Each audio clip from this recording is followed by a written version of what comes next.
All right, this video is about quadratics. Let's do this. All right, so from reading an equation from a graph, all right, things you need to know. First, you're going to determine the roots of the graph, okay? That's where is it hitting the x-axis, so these are x-intercepts. If it is a double root, what we call a double root, okay, that means it's going to bounce off the x-axis, so something like that, bounces right off. That's what we consider a double root, and I'll show you how that works here in a minute.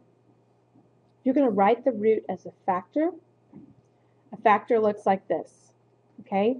Now, that doesn't mean that it crosses the x-axis at 3. What that means is if I solve this for 0, x would equal -3. So it would hit at -3, that it would cross here, but the factor version of that root is x plus 3. So notice, only thing changing is the sign. It's x plus 3 if the root is -3. Once you find the factors, then you're going to use box or FOIL to multiply the factors to create standard form. All right, let's look at this. Look at this graph. Okay, so x is -4 over here, x is a 3 here. All right, so I know the roots, I know where it hits the x-axis, so I'm going to write it in factor form. So x, change the sign, plus 4, x, change the sign, -3. Then I'm going to use box or FOIL to multiply these two factors. If I use FOIL,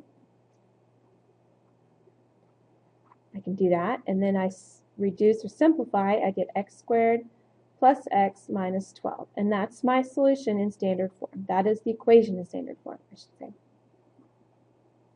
Now, notice this is quadratic, it's a parabola, we know that. It's an x squared thing, and it has two solutions. That power of 2 means it has two solutions, and we found those, -4 and 3. This is also a parabola with x squared in the equation, so it should have two solutions, but notice it only touches the x-axis in one place, where x is 2.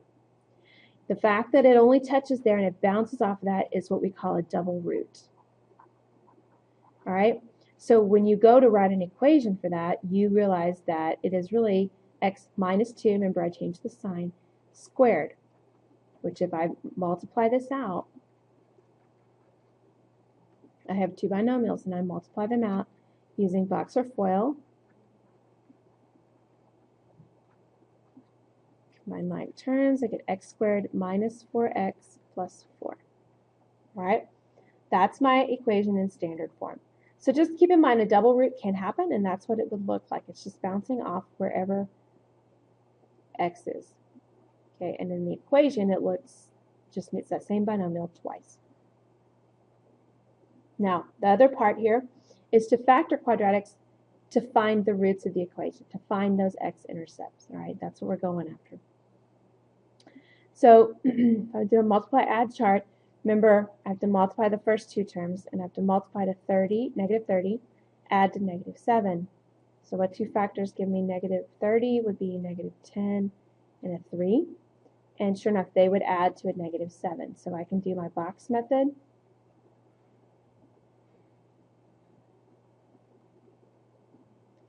-5, and I found my two factors, so -10x and a 3x. Then I do GCF. GCF here is 3x. This would be -5.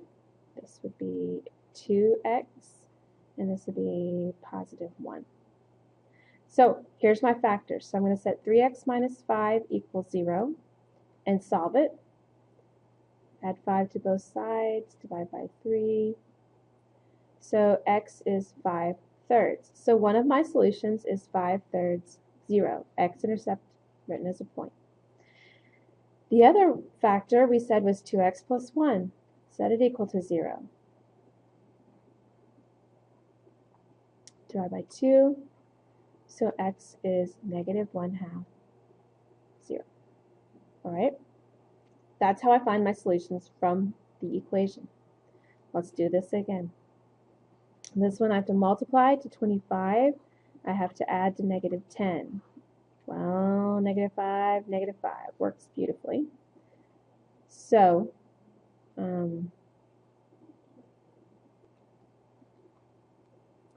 GCF, oops, that x doesn't go there, sorry.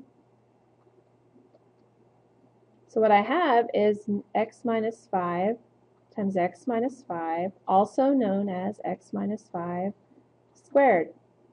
All right, so if I set that equal to 0 and solve it, x is 5, right? And I would just make a note that this is a double root. Okay, it's a double root, so this is one that would bounce where x is 5. It would bounce right off that axis. That's what's going on there.